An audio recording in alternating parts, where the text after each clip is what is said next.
Daily news India में आपका बहुत बहुत स्वागत है। दोस्तों, अमेरिका और रूस आमने सामने हैं।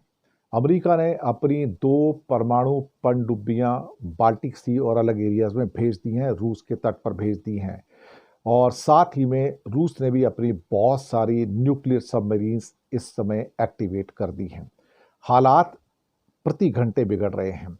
ऐसा लगता है कि अब अमेरिका रूस के आमने सामने आ गया है। बहुत बड़ा कारण है। कारण एक सिंपल सा है कि ट्रंप समझते हैं कि वो पुतिन को काबू में कर सकते हैं। हालांकि उनको पता है कि पुतिन किस मिट्टी का बना है और पुतिन केजीबी से होकर गुजरा है, उसका सीक्रेट एजेंट रह चुका है और ट्रंप के सारे सीक्रेट पुतिन के पास हैं। इसलिए ट्रंप पुतिन से थोड़े खौफ खाते हैं। लेकिन चूंकि अब अमेरिका के प्रेसिडेंट हैं तो वो प्रेसिडेंट की हैसियत से ओवर पावर करना चाहते हैं, धमकियां देना चाहते हैं, ट्रेड की धमकी, सैंक्शन की धमकी। सैंक्शन तो भैया लगे पड़े हैं।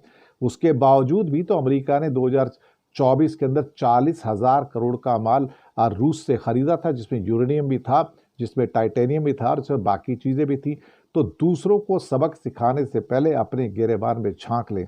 लेकिन जिस ढंग से इस समय यूरोप के अंदर परमाणु बमों का डिप्लॉयमेंट हो रहा है, ब्रिटेन के अंदर परमाणु बम डिप्लॉय किए गए हैं और अब 2 न्यूक्लियर सबमरीन्स भेजी गई हैं। कभी कभी तो लगता है कि नूरा कुश्ती हो रही है, इसके अलावा और कुछ नहीं है। लेकिन एक बात पक्की है कि पुतिन के जो अटैक हैं यूक्रेन के ऊपर, वो बद से बदतर होते जा रहे हैं, भारी से बहुत ज़्यादा भारी होते जा रहे हैं। और हालात ऐसे हैं कि ये अगस्त के महीने के अंदर ही हो सकता है रशिया जो है पूरा का पूरा यूक्रेन जो है मटियामेट कर देगा। और ये खतरे फिर नेटो देशों तक पहुंच रहे हैं। जर्मनी, फ्रांस, इटली, ब्रिटेन को अब डर लगना शुरू हो गया कि अगली बारी हमारी होगी, क्योंकि पुतिन किसी को छोड़ेगा नहीं। इस बात का एहसास अब ट्रंप को होना शुरू हो गया कि Putin is now taking it very seriously और वो छोड़ने वाला है नहीं।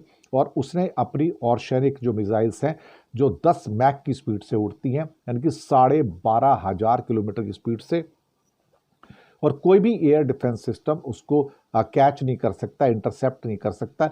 इन हालातों के अंदर एक चीज़ तो बिल्कुल स्पष्ट हो चुकी है कि कहीं ना कहीं हमें इस समय ये महसूस हो रहा है कि चीज़ें हाथ से निकल रही हैं।